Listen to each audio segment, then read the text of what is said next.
Еуропада қазақтың музыкалық аспаптарына қызығушылық күннен күнге артып келеді. Еліміздің Бельгиядағы елшілігі жанынан құрылған қазақ мәдени орталығында шетелдіктер домбыра үйреніп жүр. Брюссельге гастрольдік сапармен барған қазақстандық музыканттар сол мәдени орталықта шеберлік сабағын өткізіп, көпшілікке ұлттық аспаптарды кеңінен таныстырды.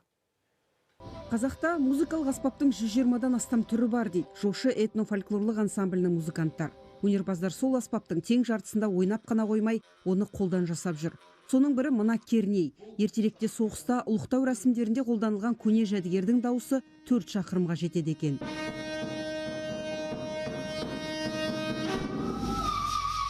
Кернейде ойнауға әркімнің ақ бар таласы, бірақ салмағы ауыр үрмелі аспапты 1 секунд көтеріп тұрудың өзі сын. Оны Брюссельге жеткізу оңай болмаса да, шеберлер ұлттың жауһарын шетелдіктерге дәріптеу үшін тәуекелге бел буған. Бұл аспаптардың барлығы біздің кітаптарда жазылып қалған екен. Тіпті мына волынка дейтін аспаптардың өзі сол қазақта местрнай, тұлыпсырнай, желбаз, желғабыз, мес қобыз деген атаумен болған екен. Бұл аспаптарды нұрсәтлен деп аталармыз. Қолданған бір уақыттар қайта жаңғыртып, арасы үзіліп қалған аспаптардың қайта жаңғыртуын мақсат қылып қойып, біздің шеберханада жасап, дәріптеп, ойнап жатырмыз. Таңғаларлық пішінді, ғажайып сазды бай тембрлі аспаптарға шетелдіктер қызығып ойнап көрді.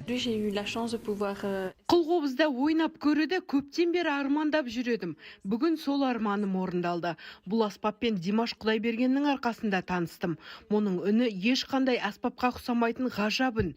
Ендігі арманым қылқобыз сатып алып үйрену.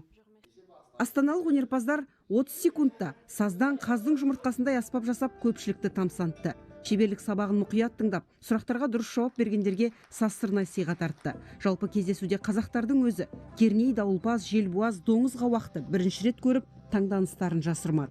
Шеберлердің діттегені де сол, көне аспаптарды қайта жаңғыртып, көпшілікке кеңінен дәріптеу. Нұрсұлу Қасым, Бауыржан Дүйсенбекұлы, Қазақстан ұлттық телеарнасы, Брюссель.